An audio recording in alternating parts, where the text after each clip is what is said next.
All right, our last conference, we almost have 5 minutes left. The last conference is CITE. So CITE's here in California. It stands for California IT and Education. They're nonprofit. It's for the IT professionals working in our schools systems, and they do have EdTech elements as well at this conference. One couple of sessions that I thought were really cool is I went to some sessions about some EdTech apps, and the ones they were promoting are ones we have in Modesto City Schools. You go to MCS App Portal, you can find these. We do trainings of these. So you can find trainings of these apps in our PD catalog. We have district license to these tools. So it was really cool to see what we're doing here at Modesto City Schools is what's trending out there. But Padlet, quizzes, Flipgrid, Canva, Kami, we all have district licenses too. Another one they shared, which I think is also a really great tool, is called whiteboard.fi. It's an online virtual whiteboard, but has some really neat features. We don't have a district license, but you can use the free edition. So the free edition does allow you to do quite a bit. I got a chance to present at this conference all about our ISTA, the Internet Safety Tutorial Agreement that we rolled out here at Modesto City Schools. The students are taking that internet safety training in 712, so I get to present on that idea. I really liked the Creative Hustle workshop. It was about imagination plus action equals doing it, and it was really a great way to focus on goal setting. Definitely trending was esports. A lot of contacts are going to be contacting what we're doing here at Modesto City Schools. We also got some really great contacts for us to partner with. But esports, cybersecurity, student data privacy, those are very important. So we do student data privacy in our district, making sure any application students are using in the classroom that we have in compliance with the agreement of student data privacy the vendors holding up to. Cybersecurity, you're going to see more of that rolling out here at Modesto City Schools.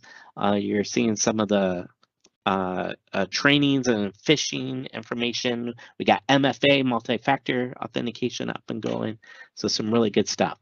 As Alexandra's going to present, I'm going to put in the website for cybersecurity that we have in Modesto City Schools. All right, Alexandra. All right, I'll go ahead and take back over, and I'm going to round out our presentation. I recognize we have like 2 minutes. So let me actually share my screen. That would be good if it actually went to you guys. So at CITE, I just kind of threw in here some of the top sessions that I attended. But really kind of what is helpful about these conferences is getting an idea of some of the trending topics in both technology and education and EdTech.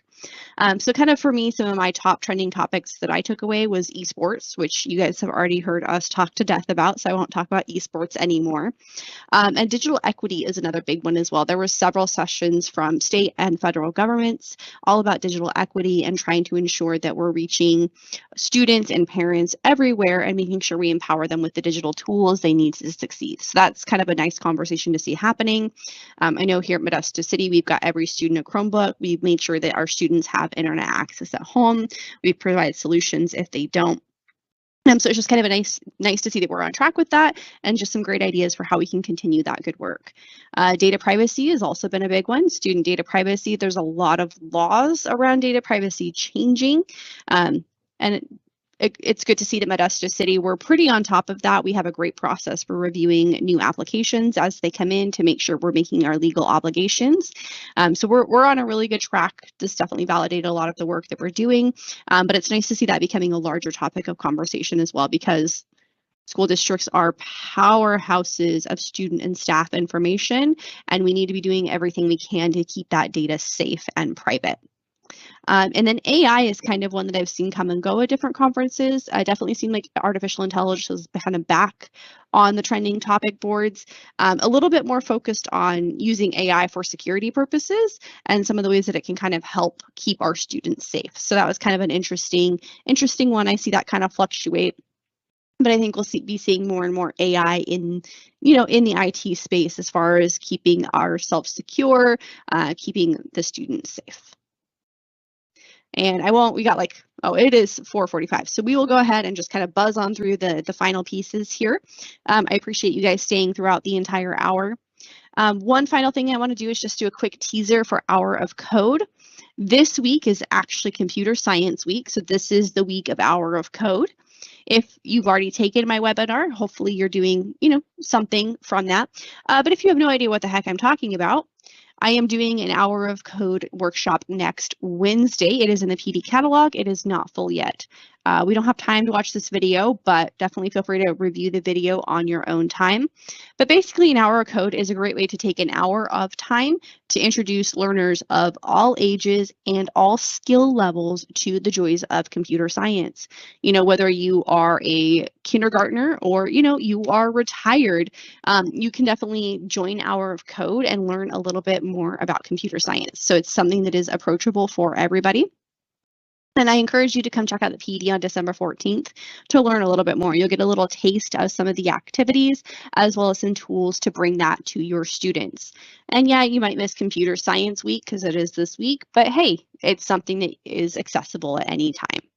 So come check that out if you are interested. And we're not going to watch that video, so I didn't want that to start. And with that, we will go ahead and call it an afternoon.